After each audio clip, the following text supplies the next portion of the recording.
আবারও একবার নতুন রেকর্ড গড়ল ইস্টার্ন রেলের অন্যতম গুরুত্বপূর্ণ স্টেশন হাওড়া। এশিয়ার অন্যতম ব্যস্ততম এই রেল স্টেশনের ওপর দিয়ে প্রতিদিন কয়েক হাজার ট্রেন থেকে শুরু করে কয়েক লক্ষ যাত্রী যাতায়াত করছেন।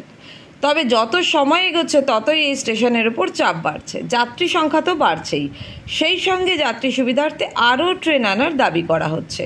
এরই মাঝে এবার বড় সিদ্ধান্ত নেওয়া হলো, খুলে দেওয়া হবে 16 নম্বর প্ল্যাটফর্ম। হ্যাঁ, একদম ঠিক শুনেছেন, এই প্ল্যাটফর্মকে তৈরি করা হচ্ছে যাত্রীদের চাপ এড়াতে। কথা ছিল এই প্ল্যাটফর্ম থেকে স্পেশাল ট্রেন ছাড়বে, কিন্তু এবার সেই সিদ্ধান্ত বাতিল করে লোকাল ট্রেন চালানোর কথা জানানো হলো ইস্টার্ন রেলের তরফ থেকে। অর্থাৎ স্পেশাল লোকাল ট্রেনের জন্য বরাদ্দ করা হলো আস্ত আরও একটা প্ল্যাটফর্ম, তাও কিনা আবার নতুন।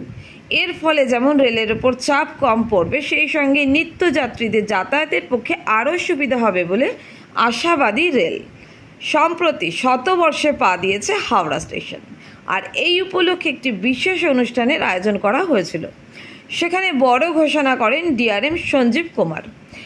অনেকেই হয়তো জানেন যে দীর্ঘদিন ধরে অব্যবহৃত অবস্থায় পড়েছিল 16 নম্বর প্ল্যাটফর্মটি। এটি থাকলেও সেটার ওপরে ট্রেন চলাচল করতো না, তবে এবার এর ওপর দিয়ে লোকাল ট্রেন ছুটবে। রেল কর্তারা জানান, আগামী 1-1.5 মাসের মধ্যে প্ল্যাটফর্মটি তৈরি হয়ে যাবে। প্রথমে সেখান থেকে স্পেশাল ট্রেন চালানোর পরিকল্পনা ছিল, তবে লোকাল ট্রেনের চাপ বাড়ায় সেই সিদ্ধান্ত বাতিল হয়। সেখান থেকে লোকাল ট্রেন চালানো হবে এবার।